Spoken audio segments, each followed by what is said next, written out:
I've had endometriosis obviously for a very long time. It actually had infertility issues with it, and I've always had pain. In fact, to a point where if I would drive my convertible or I would walk too much, I would literally just collapse on the floor.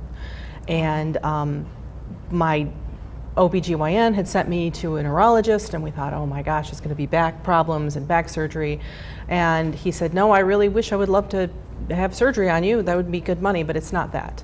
Wow. And it found that it was actually endometriosis. My uterus was literally spackled to my back muscle walls. There were 20 spots. Even though they tell you that when you hit menopause that endometriosis backs off, it really kind of doesn't, and there's always some permanent damage, which will always inflame.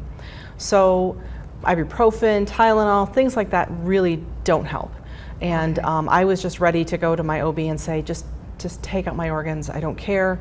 I can't stand the pain anymore. And she said, well, why don't we try nutrition first? I generally had just enough energy to basically make it to work, make it home, maybe make dinner, but I wouldn't even want to eat dinner because I'd just be so exhausted. The only thing I could pretty much do is, like I said, maybe make dinner, and everything else had to really fall on them. I noticed that as soon as you'd put me on basically a low glycemic diet, and it seemed very restrictive, but even before the supplements, just with the food alone, within 48 hours, I felt better. Wow, I felt good. a huge difference. Yeah. I couldn't believe it was a night and day thing. And then with the supplements added in, my activity level went through the moon. And I could do all these things. I could keep up with my daughter. We could and not only that, but then I could start taking things like figure skating, or I could basically go do more things. I definitely don't have as much pain. I can feel the inflammation, and the biggest thing too is that I know what's going to trigger it. So I know what foods will trigger the inflammation. I also know how to mitigate the pain and how to kind of deal with it without having to take all of these things like, Tylenol, ibuprofen at large doses, which I was having to do before.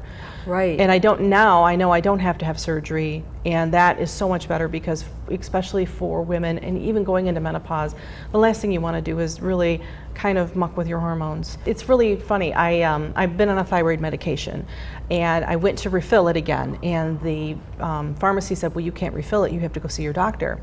And so I'm like, well, that seems strange because I should, every 6 months. I usually see her 3 or 4 times a winter for antibiotics because I have other issues and conditions. So I have basically low immunity. Right. So I always have a sore throat. I always have bacteria infections, type of upper respiratory.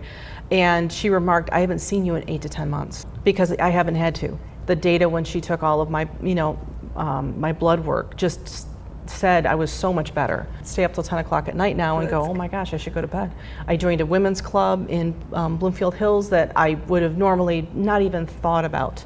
But I have energy and time to be able to do that. Yeah. And I'm going to start taking adult figure skating again. And for me, it's like you can feel the inflammation. I know one of the things I brought up, and it still strikes me, is to feel cold.